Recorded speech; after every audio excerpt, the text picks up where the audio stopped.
अपना मार्ग बनाने के लिए अकेले चलना पड़ता है। समूह में तो तारे भी रहते हैं, परंतु वंदना उस सूर्य की होती है, क्योंकि वो अकेले चलता है।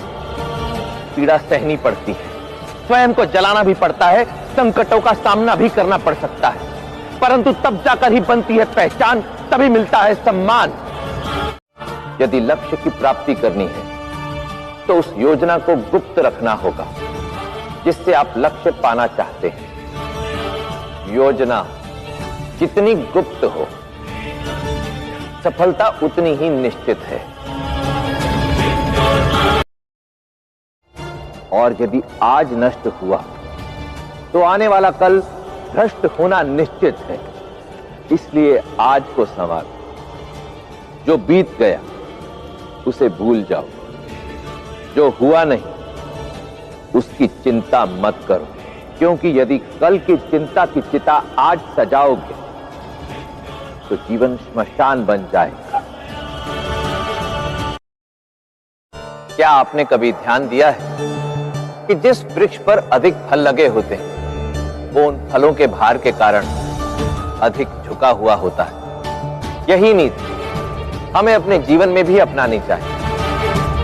आप जीवन में कितनी भी सफलता, ज्ञान, यश और धन अर्जित करें, उतना ही आपका व्यक्तित्व सौम्य और मृदुल होना चाहिए।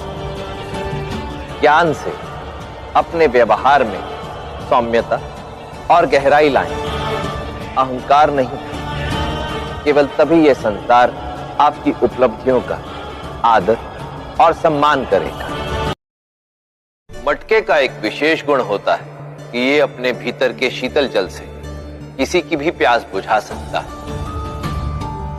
परंतु यदि इसमें एक छोटा सा भी छिद्र हो जाए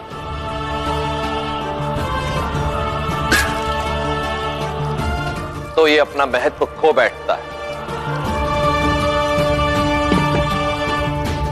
इसी प्रकार जिन पर बड़े बड़े उत्तरदायित्व होते हैं उन्हें अत्यंत सावधान रहना चाहिए, क्योंकि आचरण पर लगा एक भी दाग छवि को सदा के लिए धूमिल कर सकता है। इसलिए अपनी कमियों को पहचानो और उनका नाश कर दो, इससे पहले कि वो आपका नाश करे। अपने जीवन में किसी भी व्यक्ति को स्थान देने से पूर्व या उसके साथ घुलने मिलने से पूर्व उसके व्यवहार, उसकी मंशा और उसकी प्रकृति को भली भांति समझ लो, क्योंकि आप जल नहीं। जीवन में जब भी कोई निर्णय एक बार कर लो तो पलट कर मत देखो, क्योंकि पलट पलट कर पीछे देखने वाले इतिहास नहीं बनाते। यदि एक छोटा सा कांटा पांव में चुभ जाए तो अधिक कष्ट नहीं होता, परंतु यदि उसे समय रहते अपने शरीर से निकालकर फेंका ना जाए तो वो घाव बन जाता है और फिर धीरे धीरे वही घाव विषाक्त होने लगता है, आपके शरीर को पीड़ा देने लगता है। इसी प्रकार जीवन में भी छोटी छोटी बातों से उत्पन्न मतभेद या भ्रम बड़े संकट का कारण बन सकते हैं। इसलिए छोटी बातों से उत्पन्न मतभेद या भ्रम को तुरंत मिटा दीजिए, उनका समाधान कीजिए, ताकि भविष्य में बड़े संकट से बचा जा सके। पास का देखने वाला केवल एक सामान्य जीवन जीता है, परंतु दूर की सोच रखने वाला मृत्यु के पश्चात भी जीवित रहता है। कारण है दृष्टिकोण।